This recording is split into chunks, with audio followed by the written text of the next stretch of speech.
안녕하세요. 오늘은 출애굽기 17장 이제 무리바 사건입니다. 물이 없어서 또 원망하고 이제 불평할 때 하나님이 반석에서 물을 내 주시는 사건인데요. 우리가 이제 독자 입장에서 쭉 출애굽기를 읽어 나오다 보면 어떻게 이스라엘 백성들은 이렇게 계속해서 기적을 경험하는데 바로 앞에도 먹을 음식이 없었을 때 하나님이 하늘에서 만나를 비같이 내려주고 메추라기를 내려주는 이런 사건들을 다 경험했는데 물이 없으면 또 하나님이 어떤 방식으로 우리에게 물을 주실까 이렇게 생각할 것 같은데 왜 이렇게 원망하고 불평하고 다투고 이럴까 이해가 되지 않는다 이럴 수 있죠. 그런데 이것은 이스라엘의 이야기가 아니라 우리의 이야기인 거예요. 우리도 똑같이 반응한단 말이에요. 이 이제 광야로 인도해 내신 분이 딴 분이 아니라 하나님이잖아요. 근데 이스라엘은 계속 그 광야로 인도하셔서 하나님이 그 광야를 통해서 우리가 훈련되어야 되는 이런 훈련을 한다는 이런 개념보다는 하나님이라며 그러면 가장 쉽고 빠른 길로 우리를 인도해야지 왜 광야로 우리를 데리고 와서 우리를 죽이려 하느냐 이런 식으로 이제 반응을 하지 않습니까? 그런데 우리는 이제 이것을 보면 안 그런 것 같은데 우리도 똑같아요. 우리가 예수를 믿고 뭐 20년, 30년이 돼도 오래오래 예수를 믿고 또 우리가 정말 영적인 지도자가 되어도 우리는 말씀은 다 알아요. 말씀을 다 우리가 이해를 해요. 그래서 나는 진짜 그렇게 믿고 있다고 생각을 해요. 근데 실질적인 삶에서는 이렇게 본능적으로 반응하고 우리가 여태까지 살아왔던 습관적으로 반응을 하는 거예요. 왜 그러냐 하면 기도하지 않으면 말씀을 아무리 알아도 기도해서 내 머리를 바꾸는 작업이 없으면 우리는 이렇게 살 수 있는 능력이 없기 때문에 그런 거죠. 그러니까 실제로 우리가 질병이 걸렸다. 우리 가정에 큰 사건, 우리가 도저히 해결할 수 없는 어떤 사건이 일어났다. 우리에게 아주 그 관계 가운데 풀 수 없는 어려운 문제로 꼬였다. 이런 것들이 있으면은요, 우리는 정말 하나님이 항상 우리와 함께 계신다. 그리고 하나님은 반드시 이 문제를 해결해 주실 수 있는 분이다. 그리고 하나님은 우리를 책임져 주신다. 이 문제를 통해서 우리는 또 한 단계 하나님께로 더 가까이 가게 된다. 어떤 이런 믿음이 우리 심령 속에 온전하게 정립이 되어 있지 않으면 우리는 그런 일이 있을 때 갑자기 두려움이 음습하고 이걸 어떡하지? 그리고 갑자기 또 막 남 탓을 하고 정말 원망하고 불평하면서 또 하나님은 도대체 계신 건가 안 계신가 뭐 이렇게 또 의심하고 이렇게 되는 거예요. 그러기 때문에 이것이 우리도 동일하게 이렇다는 거죠. 근데 이제 이스라엘은 지금 어찌됐건 계속 기적을 연속해서 경험하기는 하지만 아직은 예수를 알고 구원받고 이렇게 나온 지가 얼마 되지 않았어요. 지금 이제 광야로 나온 것은 한 달, 한 보름 정도 된 시점이기 때문에 하나님은 이스라엘 백성들이 본능적으로 습관적으로 원망하고 불평하는 것에 대해서 너무나 당연하게 생각을 하는 것 같아요. 그래서 그런 것들을 책망하기보다는 그럴 때마다 은혜를 베풀어 주세요. 이스라엘의 원망 소리를 들으시고 불평하는 소리를 들으시고 하나님이 하시는 것은 그냥 은혜를 베푸셔서 그 일을 계속 해결해 주시는 거예요. 그러니까 우리도 교회에 처음 나올 때는 우리가 기도할 줄도 모르고 또 어떤 일이 있으면 그냥 내가 살아왔을 때 했던 반응대로 하는 거지 뭐 부르짖고 이런 거를 모르잖아요. 그러니까 생각만 해도 하나님이 은혜를 주시고 문제를 다 해결해 주시고 마치 하나님은 나만 사랑하는 하나님인 것 같이 이제 그렇게 하실 때가 있죠. 그렇지만 이제 그 때가 조금 지나면 이제 주님이 우리를 조금 더 이제 훈련을 강도를 이제 세게 하시는 거죠. 그래서 이제 오늘 저희들이 이제 읽어보면은요. 언제나 이스라엘 백성과 모세의 반응은 다르죠. 모세는 믿음으로 반응하고 이스라엘은 이제 본능적으로 반응하는 거예요. 이스라엘 자손의 온 회중이 여호와의 명령대로 신 광야에서 떠나 그 노정대로 행하여 르비딤의 장막을 쳤으나 백성이 마실 물이 없는지라. 백성이 모세와 다투어 이르되 우리에게 물을 주어 마시게 하라. 모세가 그들에게 이르되 너희가 어찌하여 나와 다투느냐? 너희가 어찌하여 여호와를 시험하느냐? 거기서 백성이 목이 말라 물을 찾음에 그들이 모세에게 대하여 원망하여 이르되 당신이 어찌하여 우리를 애굽에서 인도해 내어서 우리와 우리 자녀와 우리 가축이 목말라 죽게 하느냐? 모세가 여호와께 부르짖어 이르되 내가 이 백성에게 어떻게 하리이까? 그들이 조금 있으면 내게 돌을 던지겠나이다. 그러니까 이제 모세는 너희가 어찌해서 하나님을 시험하느냐, 그죠? 그리고 하나님께 이제 어떻게 해야 되겠습니까? 이제 이렇게 하는 거죠. 이것이 아까도 말했지만 우리는 반드시 어떤 이런 일이 있을 때 지금 이게 물이 없는 것이 문제가 아니라 이스라엘 백성들이 믿음이 없는 거잖아요. 그죠? 그러니까 항상 우리의 삶에는 우리가 죄를 지어서 고난이 올 때도 있지만 그런 죄와 상관없이 하나님은 훈련 과정에서 우리에게 계속 고난을 허락하세요.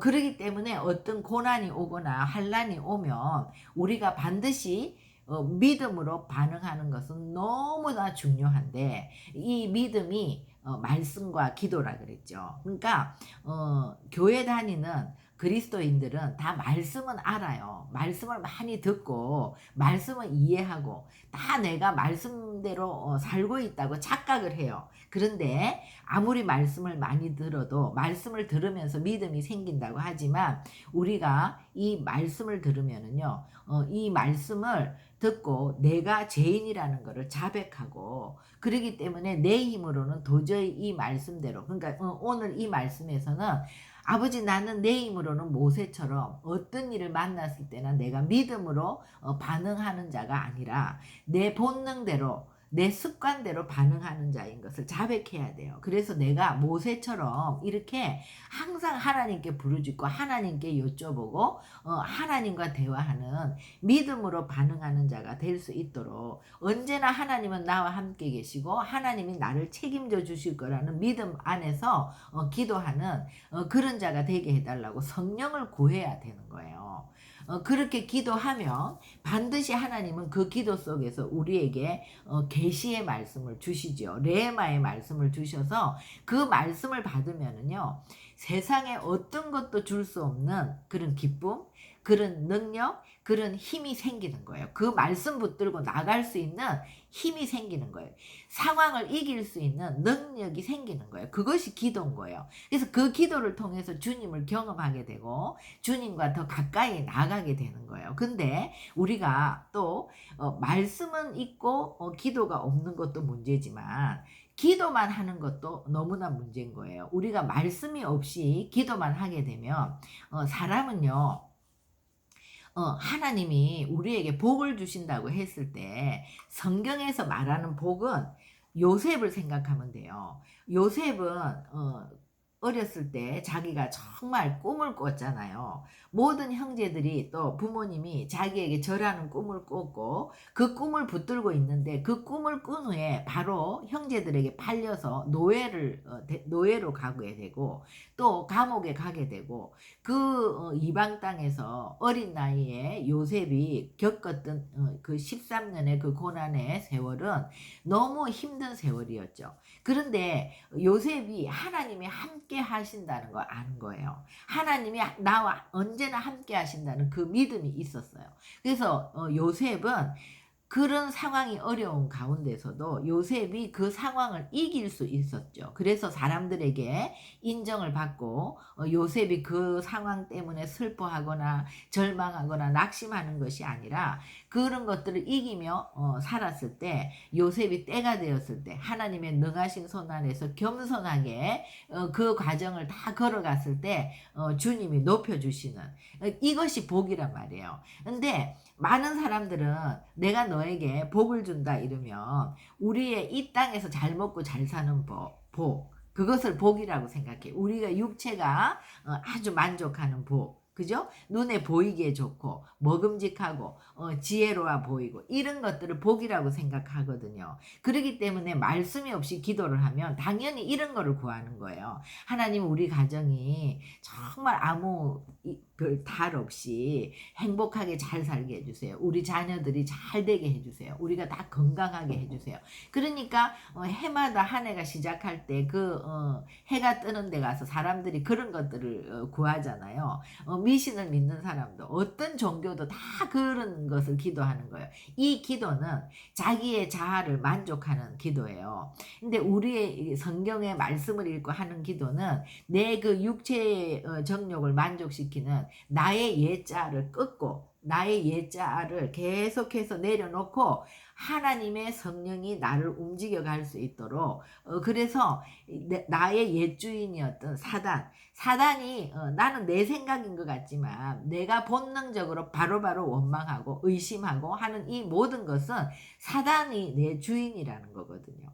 그런데 내가 이 성령님을 요청하면서 내 주인을 바꾸는 거죠. 내 머리를 바꾸는 거란 말이에요. 그러니까 반대의 기도예요. 그래서 말씀 없는 기도는 오히려 우리의 자아를 더 활성화시키고 하나님을 대적하는 것이 되는 거죠. 그래서 말씀을 읽고 그 말씀이 성취되도록 기도하는 것이 아주 중요하다. 그렇다면 이제 저도 예전에는 말씀으로 기도한다는 것이 뭔지를 잘 몰랐어요. 그런데 언제부터 이 말씀 기도를 하게 되었고 또 말씀 기도를 하면서 내가 너무 많이 되는 것을 느끼는데요. 그것은 이런 거예요. 우리가 이렇게 모세오경을 읽고 또 선지서들을 읽고 또 이런 시가서들을 읽게 되잖아요. 그렇게 하다가 보면 예를 들면 이제 시편은 시편 1권, 2권, 3권, 4권, 5권까지 되어 있죠. 그래서 시편 1권은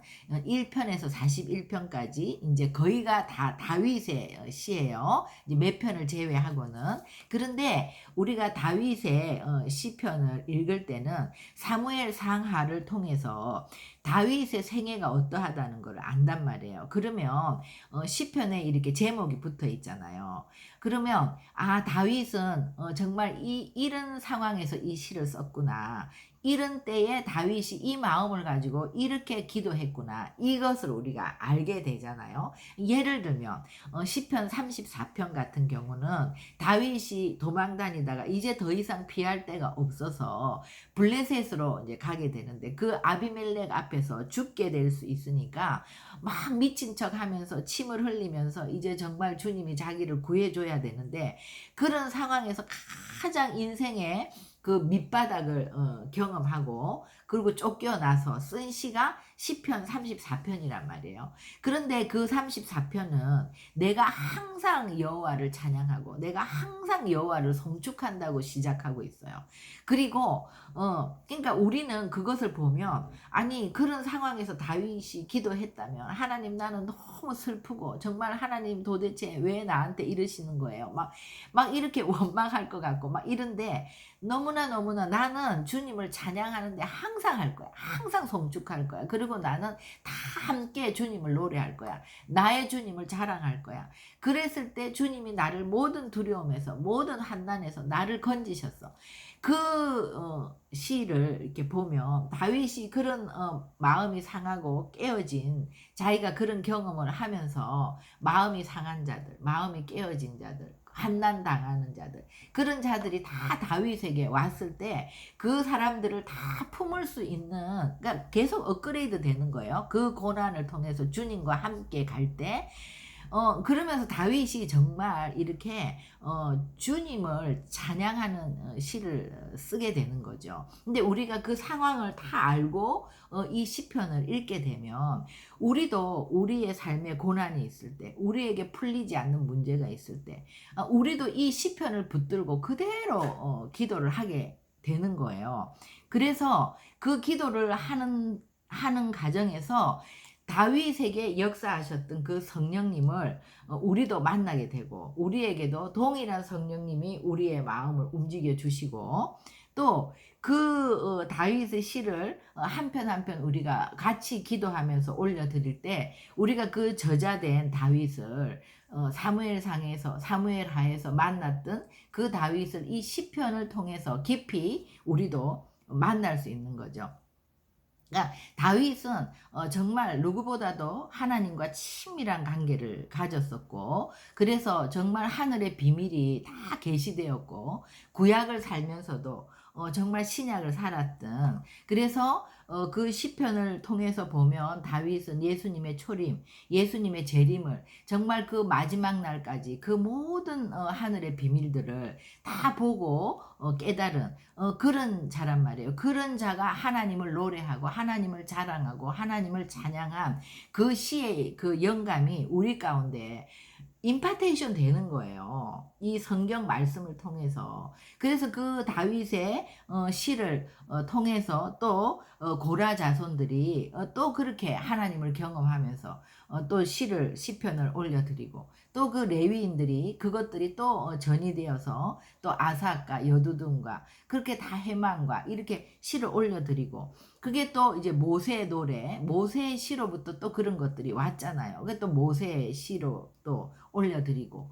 그렇게 할렐루야 정말 주님을 송축하면서 성전으로 올라가는, 정말 우리가 그 마지막 때에 이제 그런 것들을 노래하는 그 여정을 가면서 우리가 그것에 대해서 깊이 묵상하게 되면 그것이 기도로 올라가는 거죠. 그렇게 되면 우리가 아가서도 마찬가지고 전도서도 마찬가지고 유혹기도 마찬가지고 이것을 통해서 하나님과 깊이 교제하는 그런 기도가 올라가겠죠. 이런 훈련이 되면 우리가 이 말씀 전체가 기도로 올라가는 거예요. 그래서 정말 그 이사야서를 통해서 이사야가 소명을 받을 때 나는 오라 나는 이제 정말 망했다, 나는 입이 부정한 자라고 이렇게 얘기할 때 이사야가 무슨 죄를 그렇게 많이 지었겠어요. 근데 그 거룩하신 주님 앞에 섰을 때 우리가 얼마나 더럽고 부정한 자라는 것을 알게 돼서 그것을 자백하는 거잖아요. 그게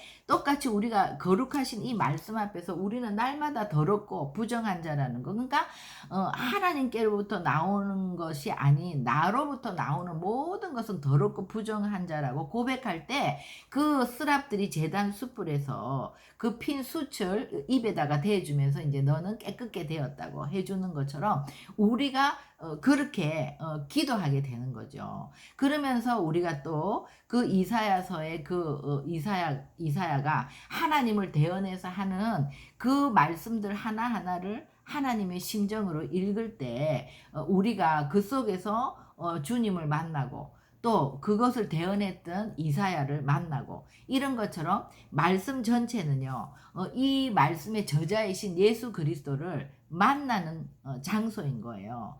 그러니까 정말 예수님을 그렇게 깊이 경험했던 분들, 또 신약에서 바울 서신들을 보면 바울은 이 구약을 다 정통하게 알고 있었던 분인데 이 바울 사도가 신약의 모든 서신서들을 통해서 이 구약을 예수 그리스도로 다 이렇게 설명을 해 주시잖아요. 그래서 또 바울이 우리에게 지혜와 계시의 영을 주사 우리가 하나님을 알아가게 하시고 마음 눈을 밝히사 부르심의 소명이 뭔지 알게 해달라고 우리가 이렇게 기도할 때 정말 하나님이 우리 가운데 계시를 주셔서 주님을 알게 되고 날로 날로 부르심의 소명 가운데 서게 되고, 그러면 그 힘의 위력으로 역사하심을 따라 믿는 우리에게 베푸신 지극히 크신 하나님의 능력이 우리 가운데도 경험이 되어진단 말이에요. 그것을 우리가 그대로 올려드릴 때 바울의 기도를 통해서 또 우리도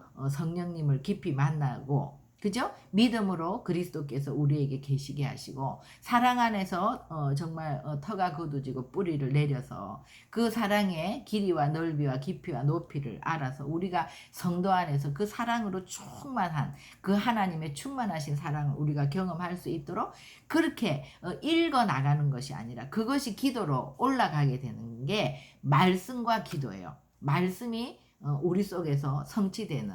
그래서 저도 정말 그 시편으로 기도한다는 얘기를 많이 들었지만 자연스럽게 시편을 읽다가 시편 기도를 하면서 제 삶에 참 많은 변화를 실질적으로 경험을 하고 있는 중이에요.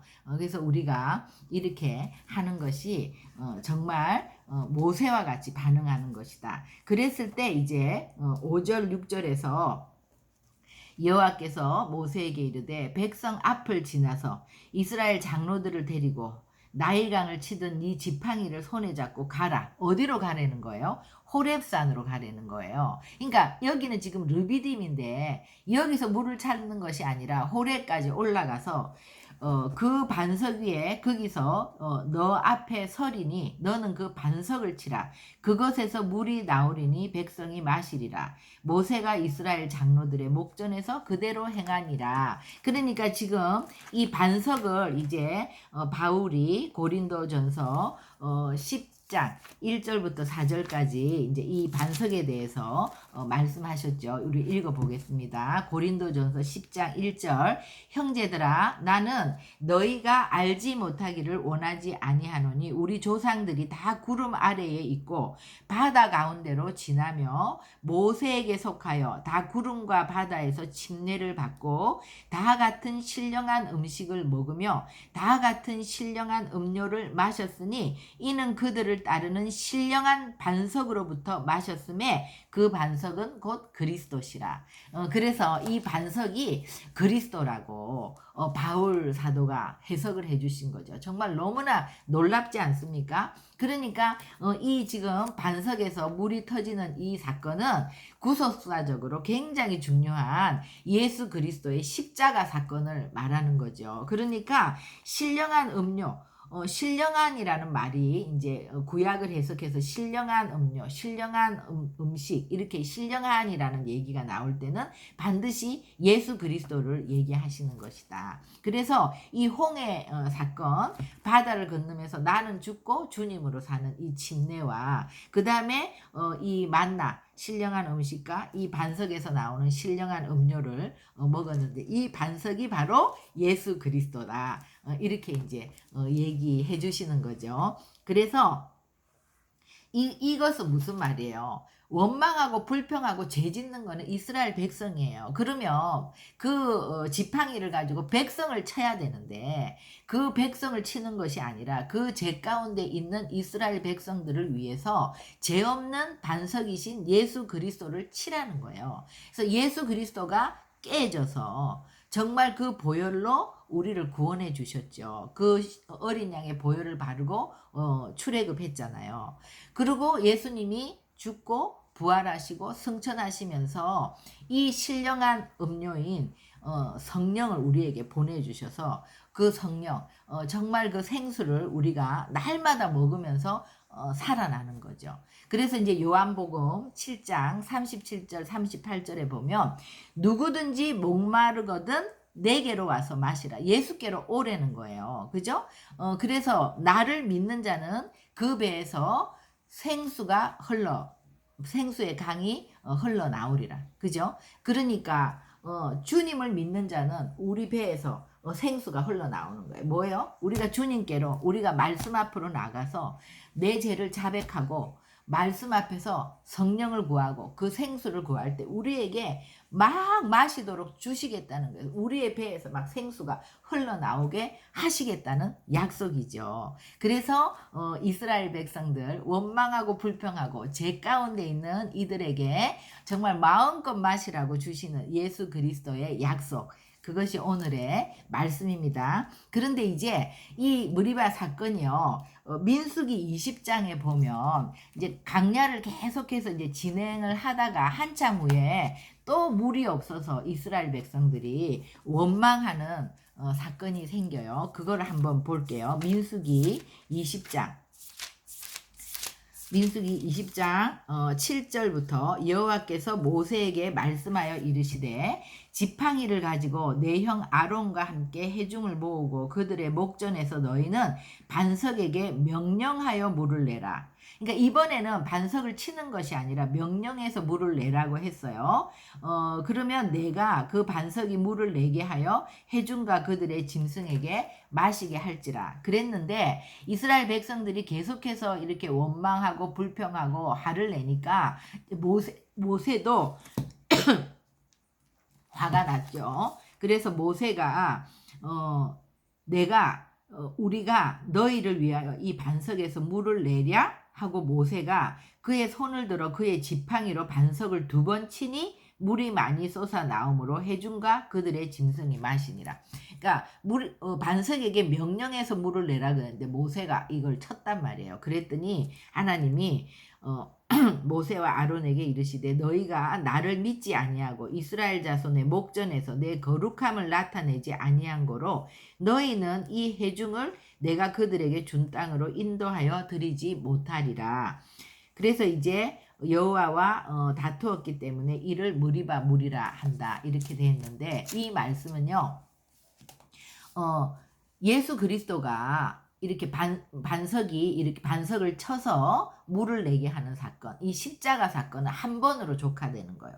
예수님이 한 번 십자가에 못 박힌 이 사건은 정말 우리 인류 역사가 끝날 때까지 계속해서 이제 그 뒤부터는 다시 이 반석을 칠 필요가 없고 명령하면 물이 나오는 거예요. 그래서 한 번 주님의 십자가 사건으로 인해서 모든 그 후에 예수를 믿는 자들에게는 다 이 성령이 생수의 강과 같이 흘러간다는 거죠. 그래서 치는 것이 아니라 명령하라 그랬는데 모세가 그것을 쳐서 너는 이들과 같이 가나안 땅에 들어가지 못한다고 했거든요. 그러면 우리가 40년을 이스라엘 백성들을 인도한 이 모세가 그거 한번 실수했다고 하나님이 너무하신 거 아니야? 이렇게 생각할 수 있는데, 그것은 모세가 실수했기 때문이 아니라 모세는요 율법을 대표하고 있어요. 여호수아는 예수님을 대표하고 있어요. 그래서 율법은 예수님께로 우리를 인도하는 것까지만 할 수 있는 거예요. 그리고 우리의 구원을 완성하시는 분은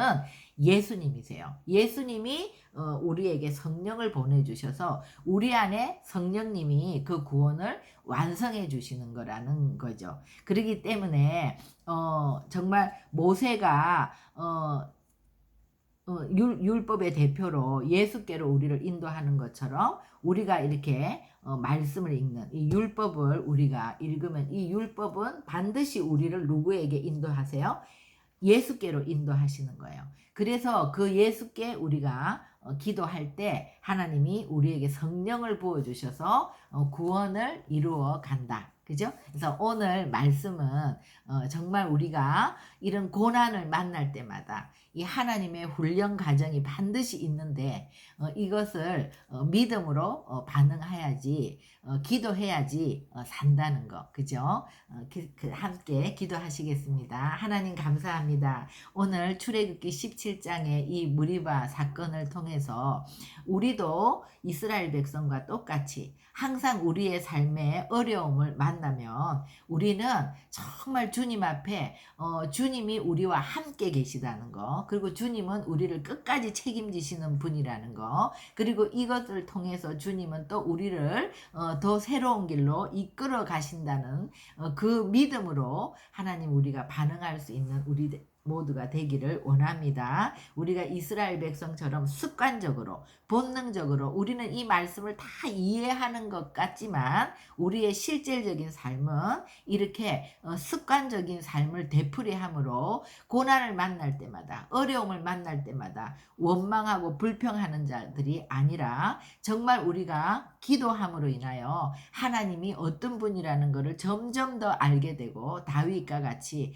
우리가 항상 주님을 찬양할 거야. 항상 주님을 성축할 거야. 그리고 나 혼자가 아니라 우리 모두 함께 주님을 자랑할 거야. 함께 기도할 거야. 함께 예배할 거야. 그래서 정말 우리를 모든 두려움과 모든 환난에서 건지시는 그 주님을 경험하고 그 주님을 증거하는 한국 교회가 될 수 있도록 저희들을 인도하여 주시옵소서. 감사하며 예수님의 이름으로 기도합니다. 아멘.